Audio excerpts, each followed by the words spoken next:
We are talking a lot in the last days about the marches.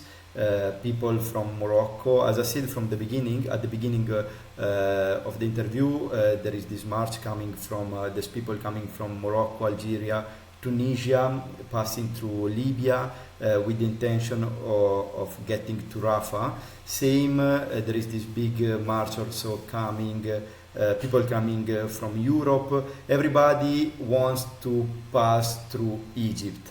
So also Mera and many I could say YouTuber in this case, because of course we are in YouTube, but also in TV many influencers are talking about these marches and the mobilization. Finally something positive, something great is happening, but actually we have to think also about the situation in Egypt, how Egypt can manage all these people coming and the way they come, and what are the negative aspects of this big movement of people. So also Mera shared some days ago a post where we say exactly 1,000 people are marching to Rafah.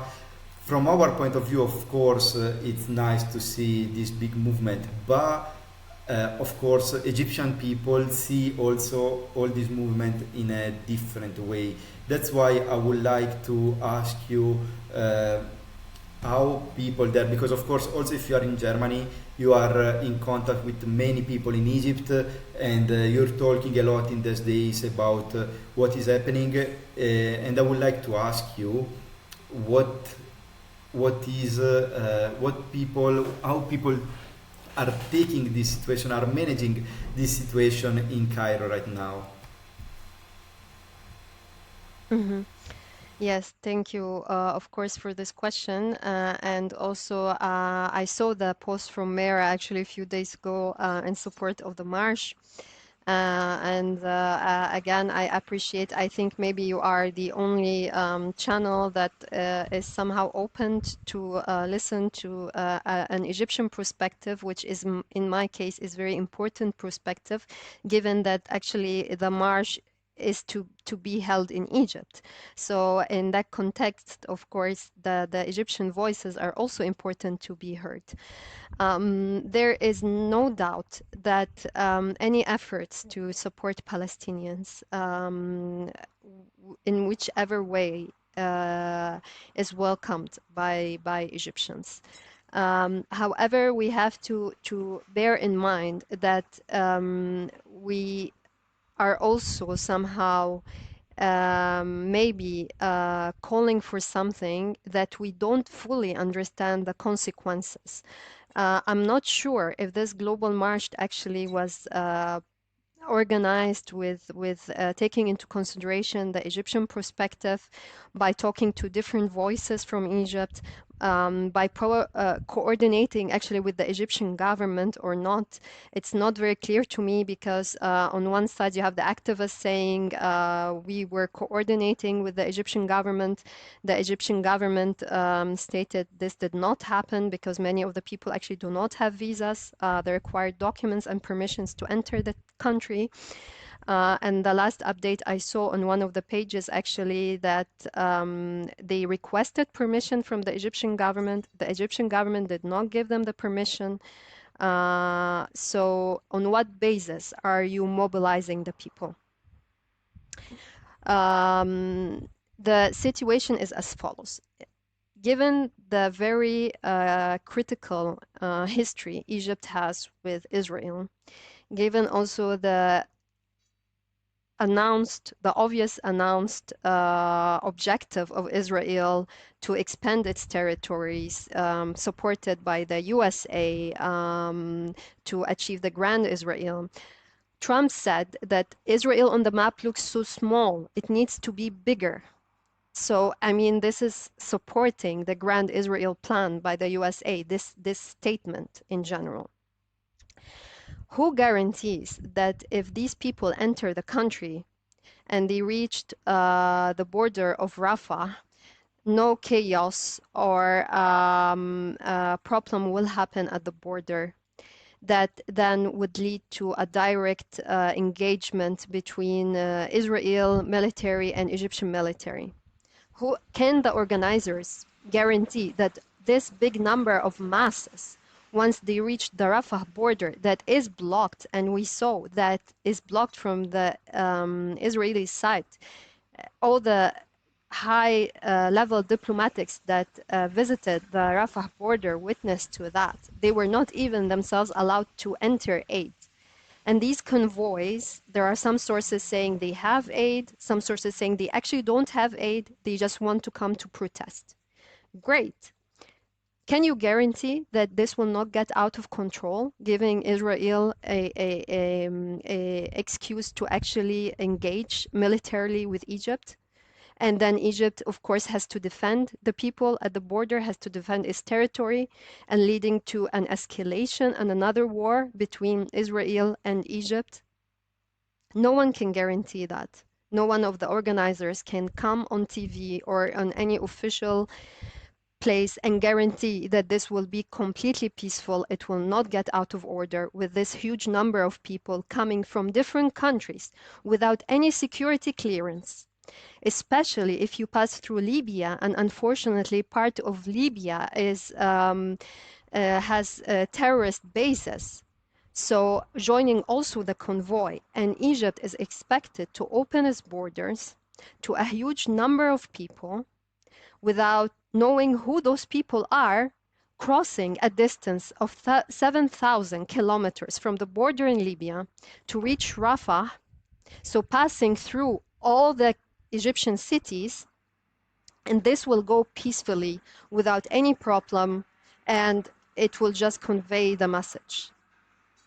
If anyone can guarantee that 100%, then I would be pro the march, honestly.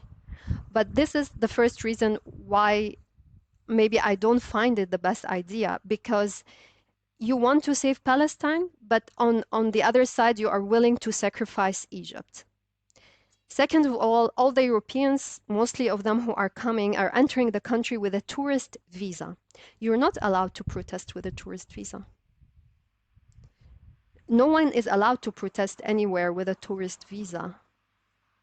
And every country has its right to protect its own sovereignty, of course, and not to risk its national security.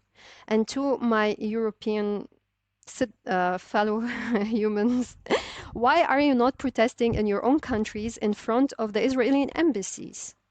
You can also easily travel to Israel as a European or Western citizen. You can travel directly to Israel and protest there. You can protest in front of all the Israeli embassies in Europe. As you said, I live in Germany. Not once have I heard about a demonstration that was allowed near, not even in front, in any of the streets surrounding the Israeli embassies anywhere in Europe. So you don't want to be in direct confrontation with Israel as a European citizens, or even as, I don't know, citizens coming from North Africa, when you can also demonstrate in your own country. You can go to Israel directly from your countries through the sea, similar to the Madeleine. If you want really to confront Israel, you can go directly and confront Israel by the sea. But then you all choose to come to Egypt. What are we supposed to do in this situation, really? Furthermore, Egypt is not the one funding Israel, is not the one funding the war in Israel. The European governments are, through the taxes that the people are paying, the taxes to their governments in Europe, and Europe therefore giving a lot of military support to Israel. Why aren't you calling for a strike in your countries, a civil strike, refuse to work so that your taxes are not used to buy weapons? Why do you insist to confront with the Egyptian government and the Egyptian people? We are not part in this conflict.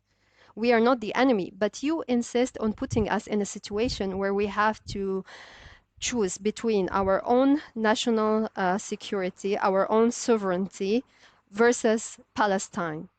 How is this fair to us, given now that you see the history and also the amount of blood that we shed in order to put our country back together after 4 wars with Israel? So how is this fair to the Egyptians, really? That also on social media, I've seen the videos since yesterday. It's completely really upsetting to many Egyptians. We're being called Zionists, with our government is being called Zionist, we're being called traitors. People are asking the Egyptians to revolt against their government. So actually you want to create chaos in the country in a situation that is, in a current situation where it's very delicate moment also for us, given the pressure from the USA and the intention really to get into a direct confrontation with the Egyptian military. You have to look at the full picture. You cannot just look at part of the picture and say this is the only perspective, or this is the only truth. It's simply not fair to the others. Everyone wants to save Palestine, but you as European citizens can do so much from your own countries already. You have so much power because simply your government funds Israel. You can do a lot. Why aren't you doing that? You can also take ships similar to the Madeleine. They were really brave. They didn't put any country in any confrontation. They put themselves into direct confrontation. They didn't confront with a third country, but they confronted Israel directly. They showed the hypocrisy directly. Why are you putting Egyptians in such situation? So honestly, as an Egyptian, following the news, seeing the complete hatred, madness, escalation against Egyptians, against the government, being in a situation where, okay, do we protect our land, given also that we have 10 million refugees who have been living in Egypt for years from Syria, Sudan. They found home in our country. Given the situation in their countries, we welcome them with open arms. There are also Palestinians, by the way. So we sacrificed 1 million and 10 people just like that.